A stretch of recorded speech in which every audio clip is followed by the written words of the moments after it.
Coming up on Network Africa, 10 people feared dead in Suleja, Niger State after flood hit the community.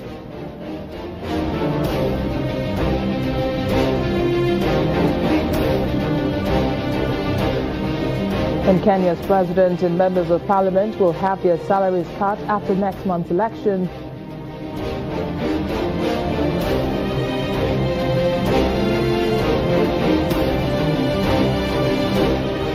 And Ethiopians take jobs as maids in the Middle East despite cases of abuse.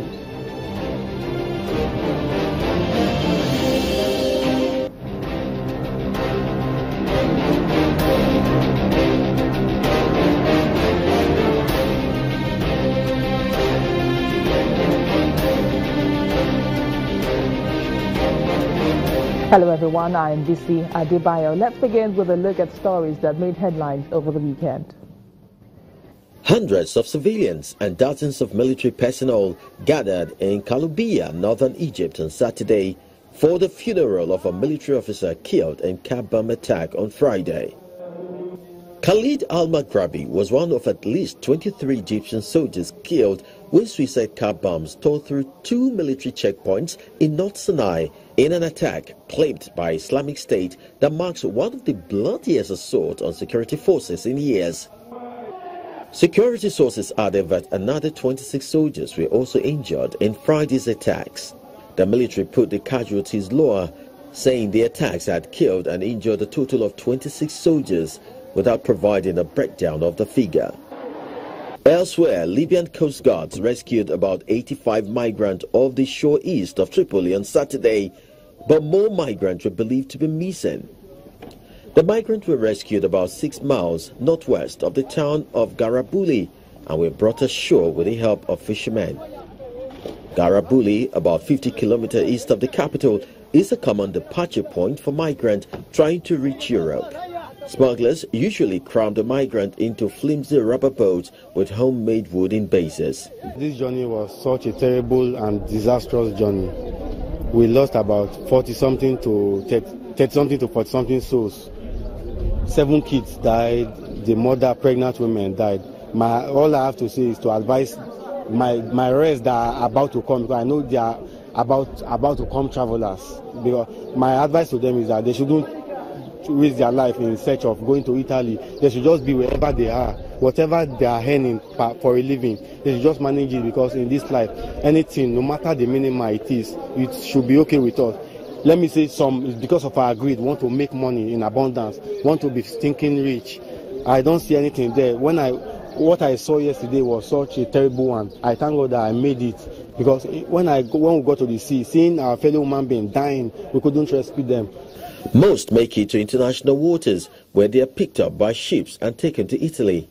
But some are intercepted by the Libyan Coast Guard or break down or sink in Libyan waters. According to the International Organization for Migration, more than 85,000 migrants have arrived in Italy so far this year. Some 2,150 are known to have died attempting to crossing over the same period. While in East Africa, President of Zimbabwe, Robert Mugabe, is in Singapore for medical treatment for the 3rd time this year. The Zimbabwe Standard newspaper reported the president's visit, but the government refused to comment on the reason for the trip. According to the spokesman, his last visit to Singapore was for an eye treatment. Despite growing concerns about his health, Mugabe has taken more than 10 trips abroad this year and wants to seek another 5-year term in office in 2018. Mugabe has racked up more than 200,000 air miles since the start of 2016. According to government data, he spent $53 million on foreign trips last year, more than double the initial budget of $23 million. At 93, Mugabe is Africa's oldest ruler. No fewer than 10 residents of Suleja in Niger State are feared dead as the flood waters sacked several neighborhoods in the community on Sunday. Most of the victims are suspected to have drowned in the flood, while some others were trapped in buildings that collapsed during the heavy downpour, while those who tried to leave their submerged homes for safety were swept away by the flood. This is what the residents in Suleja, Niger State, are contending with, as their lives are being threatened by water. This rescue mission is risky for all involved, but with 10 people already killed by the flood, the community is not willing to let the number increase.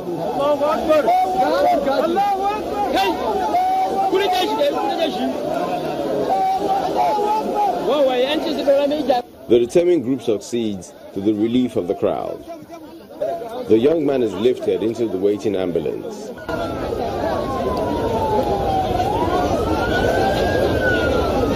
It began with a rain that would not stop. The rain started around 12 when we were sleeping. Although we didn't sleep, we came out and checked.